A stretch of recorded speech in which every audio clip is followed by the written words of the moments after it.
Les amis, on peut tout dire, insulter comme vous voulez, créer des choses, créer des monstres comme vous voulez, le gars. La réalité finira par nous rattraper et la vérité éclatera au grand jour. Ceux qui sont autour du président de la République, j'ai toujours dit, aidez M. Tshisekedi à rentrer par la grande porte de l'histoire. Est-ce que vous pouvez vous imaginer, les amis?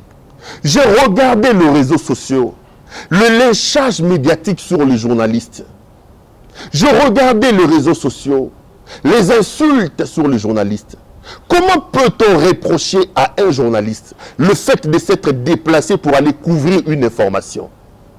Comment peut-on reprocher ça aux journalistes? Ce sont des katumbistes, ils ont bouffé de l'argent. Je ne comprends pas. Et ce qui m'a fait mal dans cette affaire, j'ai vu ceux qui se présentent comme tshisekidistes.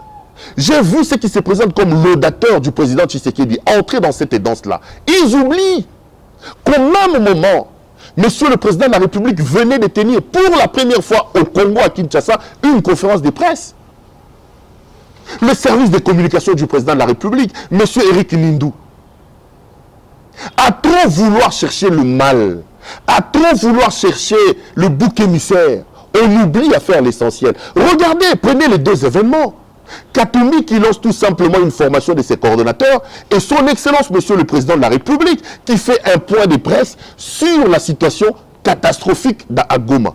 Pesez maintenant le plan communicationnel et l'impact de la communication de ces deux événements. Vous allez vous rendre compte qu'un individu, un fait privé, qui lance juste une formation de ses coordonnateurs avale la communication de l'institution Président de la République. Pourquoi? Parce que les gens veulent voir les diables partout. L'énergie que les gens ont dépensée pour lyncher les journalistes, l'énergie que les gens ont dépensée pour lyncher M. Katumbi, on pouvait mettre cette énergie-là à rendre la communication du président beaucoup plus importante. Vous perdez le temps, les gars. Vous perdez le temps. Vous perdez le temps. Vous perdez le temps, les amis. Prenez ces deux événements. Enlevons le fanatisme et mettons de côté. Prenez la conférence de presse du président de la République. Prenez la formation de Katumbi. Vous avez donné du volume, de l'ampleur à un fait privé, oubliant qu'il fallait s'appesantir sur la communication du président. Oublions. Aujourd'hui, dans les réseaux sociaux, tout le monde insulte les journalistes. Tout le monde... Attendez, au même moment, notre président de la République, première institution du pays, a fait sa première conférence de presse et sur une question très importante qui est la catastrophe de Miragongo.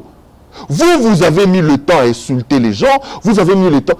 Prenez cette énergie-là, orientez-le vers les faux. Vous savez, les amis, hein, l'ennemi du président de la République, ce n'est pas les journalistes. En 2023, si M. Tshisekedi doit avoir un ennemi, ça ne sera pas M. Bemba, ça ne sera pas M. Katumbi, ça ne sera pas Martin Fayulu. L'ennemi de M. Tshisekedi sera son bilan. Quel bilan va-t-il nous présenter en 2023? Quel discours va-t-il nous amener en 2023? Kabila m'est bloqué? Katumbi a acheté les journalistes? Quel discours? Nous devons aider le président dans les 2 ans qui restent à faire focus sur un champ, à y travailler pour lui permettre d'avoir un discours en 2023. On perd le temps, on se disperse gratuitement, les amis.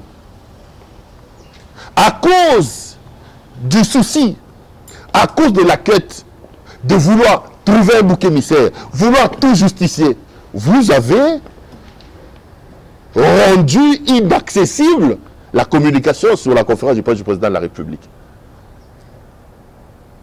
Au lieu d'insulter les gens, de distribuer les photos des gens, on pouvait se concentrer sur le discours du président de la République.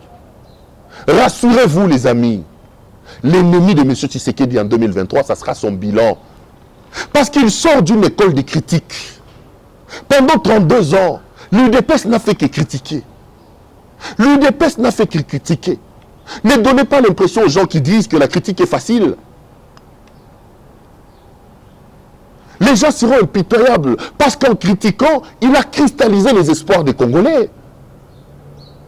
On voit les maçons au pied du mur. Monsieur, vous avez critiqué avec l'UDPS. Oui, vous êtes au pied du mur. Vous avez eu 5 ans, dites tout ce que vous allez faire. Voilà l'ennemi. Vous allez vous battre à écarter les gens, ça n'avancera nulle part. On trouvera le diable partout, ça n'avancera nulle part. Kabila était ici. Il s'est organisé. On a rejeté la candidature de plusieurs personnes. On a rejeté la candidature de Moïse Katumbi. On l'a empêché de rentrer dans le pays. Kabila croyait qu'en écartant ces challengers, il gagnera le pouvoir avec Shadari. L'avenir nous a montré que c'était faux. Aujourd'hui, ce n'est pas Shadari qui est président de la République.